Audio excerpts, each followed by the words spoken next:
Good morning students, now we continue our chapter 16 electronic युक्तियाँ। और अब हमारा जो नेक्स्ट टॉपिक है वो है पूर्ण तरंग सेतुदिष्टकारी।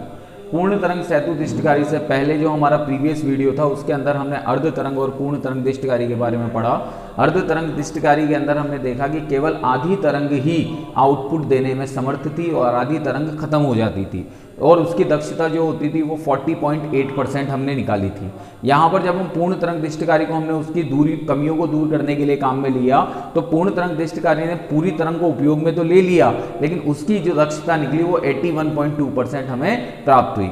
इसके बाद में जब हम बात करते हैं यहाँ पर रेक्टिफायर की या पूर्ण तरंग सेतुदिष्टकारी की, तो पूर्ण तरंग सेतुदिष्टकारी के अंदर 2 डायोडों के स्थान पर 4 डायोडों को काम में लिया जाता है, D1, D2, D3, D4। और इसकी कुछ व्यवस्था इस प्रकार से होती है कि यहाँ पर जो ट्रांसफार्मर की प्राइमरी कॉइल है, जो आप यहाँ पर प्राथमिक कुंडली है ट्रांसफार्मर की, इस प्राथमिक कुंडली के साथ में यहाँ प्रत्यावर्ती धारा स्रोत जुड़ा हुआ है। सेकेंडरी कॉइल के साथ में यहाँ पर 4 डायोड आपके D1, D2, D3, D4 इस क्रम में जुड़े हुए हैं और इनके मध्य भाग में एक लोड प्रतिरोध RL CD टर्मिनल से हम जोड़ देते हैं। मैं आपको एक बार रिमेंबर करवा देता हूँ कि आप लोगों को जो मैंने डायग्राम सेंड किया है उस डायग्राम के अंदर इस डायोड की डायरेक्शन गलत हो रही है, तो आप उस डायग्राम को कॉपी के अंदर चेंज कर लें। मैं रिपीट कर रहा हूँ कि यहाँ पर ये जो डायग्राम मैंने बनाया है आप डायग्राम एज इट इज बनाएं। जो डायग्राम मैंने आपको सेंड किया था PDF में स्टडी मटेरियल में, उस डायग्राम के अंदर यहाँ पर ये डायोड जो बना हुआ है वो गलत डायरेक्शन में बना हुआ है, तो आप क्लियरली इसी डायग्राम को आप वापस ड्रॉ कर लें ताकि आपको समझने में कोई प्रॉब्लम ना आए। ठीक है, तो अब हम स्टार्ट करते हैं यहाँ पर पूर्ण तरंग दिष्टकारी। तो पूर्ण तरंग दिष्टकारी में हम सबसे पहले क्या करते हैं, वही धनात्मक अर्धचक्र प्रत्यावर्ती धारा का लेते हैं। तो धनात्मक अर्धचक्र का मतलब आपका A भाग हुआ पॉजिटिव और B भाग हुआ नेगेटिव। बहुत ध्यान समझिएगा, A भाग पॉजिटिव हुआ और B भाग नेगेटिव हुआ, इसका मतलब करंट कुछ इस तरह से फ्लो होना शुरू हुई, यानी A से किधर की ओर चलना शुरू हुई, B की ओर। अब करंट इस जगह पर पहुंची, इस जगह पर पहुंची, तो इस जगह पर पहुंचते करंट 2 भागों में डिवाइड होना चाहेगी। करंट इस पॉइंट पर आते ही 2 भागों में डिवाइड होगी, एक तो इसमें और एक इसमें। अब हम यहाँ पर थोड़ा सा ध्यान दें तो हम देखते हैं कि ये वाला जो भाग है ये आपका इस धारा को रिवर्स बायसिंग कर देगा। ये धारा जो है ये इस डायोड को क्या कर देगी, D4 को रिवर्स बायस में कर देगी। D4 को ये कर देगी रिवर्स बायस में, और जब D4 को ये रिवर्स बायस में कर देगी तो वो इस धारा को प्रवाहित ही नहीं होने देगा, क्योंकि पीएन जंक्शन का सिद्धांत ये कहता है कि रिवर्स बायस के अंदर कभी भी धारा प्रवाह नहीं होता, धारा प्रवाह नगण्य होता है। तो यहाँ पर जब ये धारा यहाँ पहुंची तो वो इस वाले डायोड को रिवर्स बायस में कर देगी। अब आपके दिमाग में कंफ्यूजन हो सकता है कि भाई धारा रिवर्स बायस में कैसे करेगी, तो यहाँ इसको ऐसे समझ सकते हो कि जो पॉजिटिव है ये पॉजिटिव इस N, क्योंकि ये वाला भाग N है और ये वाला भाग क्या है तुम्हारा P, तो इस N वाले भाग के साथ जुड़ा हुआ है और जब N पॉजिटिव से जुड़ता है तो वो बायस रिवर्स होता है। तो इस वजह से ये करंट 2 भागों में टूट तो जाएगी लेकिन इधर नहीं पहुंच पाएगी, तो फिर इस वजह से ये करंट किधर जाएगी, सिर्फ इस भाग में, यानी ये D1 को क्या कर देगी, फॉरवर्ड बायस में। तो प्रथम अर्ध चक्र में आपका D1 किस में हुआ, फॉरवर्ड बायस में। अब ये करंट आगे पहुंची C पॉइंट पे, C पॉइंट पर पहुंचने के बाद ये पुनः 2 भागों में डिवाइड होगी। पुनः 2 भागों में डिवाइड हुई तो इधर नहीं जा सकती। क्यों नहीं जा सकती, क्योंकि ये वापस किस काम में आएगी, रिवर्स बायस में। ये इस डायोड को रिवर्स बायस कर देगी तो इधर भी नहीं पहुंचेगी, तो इधर नहीं पहुंची तो फिर ये करंट कैसे जाएगी, इस तरह से। ये करंट यहाँ पहुंची, यहाँ पहुंचने के बाद में अब आपके माइंड में एक क्वेश्चन अराइज हो सकता है कि भाई करंट 2 डायरेक्शन में वापस जा सकती है, इस जगह से इस डायरेक्शन में भी जा सकती है और इस डायरेक्शन में भी जा सकती है। तो अगर हम यहाँ पर ध्यान दें तो जब करंट यहाँ से चली थी तो इस बिंदु पर उसने पोटेंशियल क्रिएट किया था, तो ये पोटेंशियल कैसा था, हायर पोटेंशियल। ठीक है, अब करंट यहाँ से पूरा चक्कर लगाती हुई विभिन्न प्रतिरोध डायोडों से होती हुई इस बिंदु पर पहुंची, तो यहाँ तक पहुंचते पहुंचते पोटेंशियल के मान में क्या आई, कमी। तो यानी इस जगह पर जो पोटेंशियल हुआ वो हो गया लोअर पोटेंशियल। ठीक है, तो लोअर पोटेंशियल हो गया तो हमारी जो स्ट्रेटजी है वो क्या कहती है कि कभी भी धारा लोअर पोटेंशियल से हायर पोटेंशियल पे नहीं जाती। तो इसका मतलब करंट अब इधर तो जाने से रही, तो करंट अब किधर जाएगी, इस डायरेक्शन में। यानी अब करंट की जो डायरेक्शन बनी वो डायरेक्शन क्या बनी, अगर हम लिखते हैं तो A, फिर A से पहुंची X पे, X से पहुंची D1 पे, D1 से पहुंची C पे, C से पहुंची D पे, D से पहुंची D3 पे और D3 से पहुंची Y पे। तो इस तरह से ये करंट आपकी इस डायोड के अंदर फ्लो होगी। ठीक है, आ रही है बात समझ में। तो यहां पर हम यही कहते हैं कि प्रारंभिक अवस्था में जब प्रथम अर्धचक्र लेते हैं तो प्रथम अर्धचक्र में जो डायोड धारा का चालन करते हैं वो डायोड कौन कौन है, D1 और D3, D2 और D4 धारा का चालन नहीं करते हैं। ठीक, अब यहां पर हम क्या करते हैं, वापस इसको चेंज करते हैं। चेंज करने से मतलब नेक्स्ट अर्धचक्र लेते हैं। तो जब आप नेक्स्ट अर्धचक्र लोगे तो उस अर्धचक्र के अंदर अब आपका A तो हो गया नेगेटिव और B हो गया पॉजिटिव, ठीक है। तो अब जो धारा बहेगी वो धारा किधर से बहेगी, यूं धारा चली, ये धारा यहाँ पहुंची, तो यहाँ पहुंच के दो भागों में बटेगी, दो भागों में बटी तो इसको तो ये कर देगी रिवर्स बायस, यानी धारा इसमें से गुजर नहीं पाएगी, ठीक है। और यहां से ये फ्लो होगी तो यानी D2 कौन सा हो गया आपका, फॉरवर्ड बायस।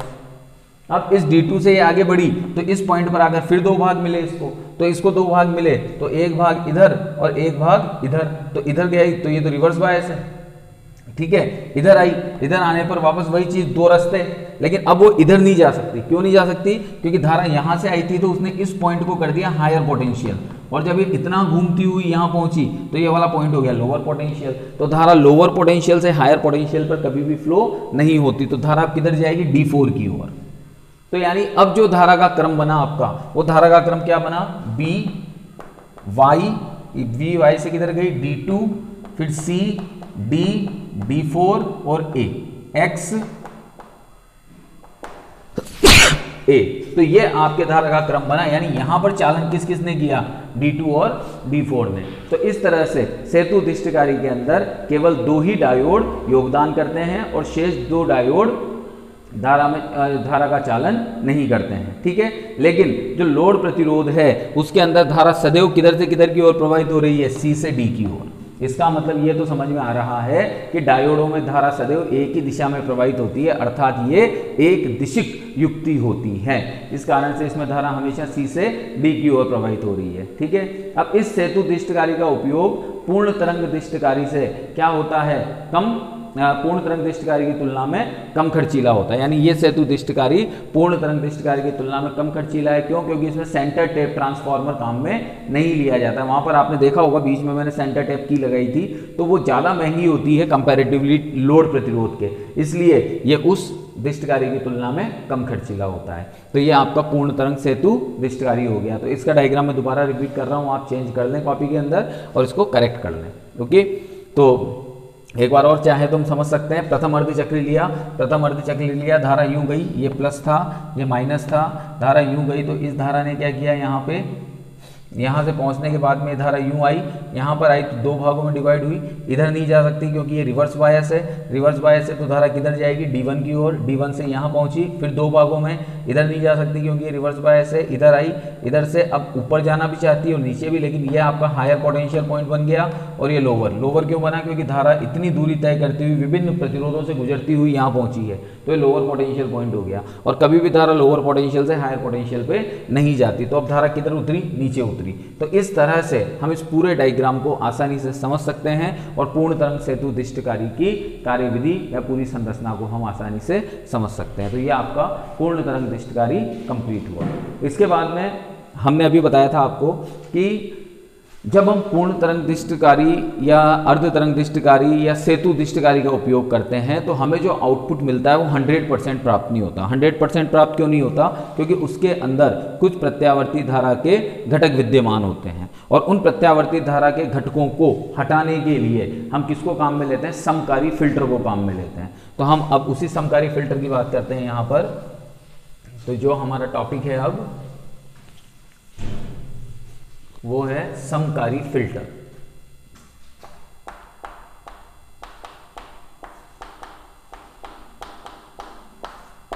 समकारी फिल्टर, तो समकारी फिल्टर होता क्या है, पहले हम इस चीज को समझ लें। तो पूर्ण तरंग दिष्टकारी से जो निर्गत विभव प्राप्त होता है एक दिशिक प्रकृति का होता है, लेकिन इस विभव के अंदर कुछ प्रत्यावर्ती विभव के घटक पाए जाते हैं, उनका मिश्रण होता है, जिसे पृथक करने हेतु हम संधारित्र और प्रेरक कुंडली से युक्त परिपथों का उपयोग करते हैं। किस किस का, संधारित्र कैपेसिटर और प्रेरक कुंडली, प्रेरकत्व जिसे प्रेरक कुंडली कहते हैं, हम प्रेरक कुंडली के बने परिपथ का उपयोग करते हैं और इस परिपथ को हम क्या नाम देते हैं, समकारी फिल्टर। तो अब समकारी फिल्टर का हम यहाँ डायग्राम बनाते हैं, देखिएगा।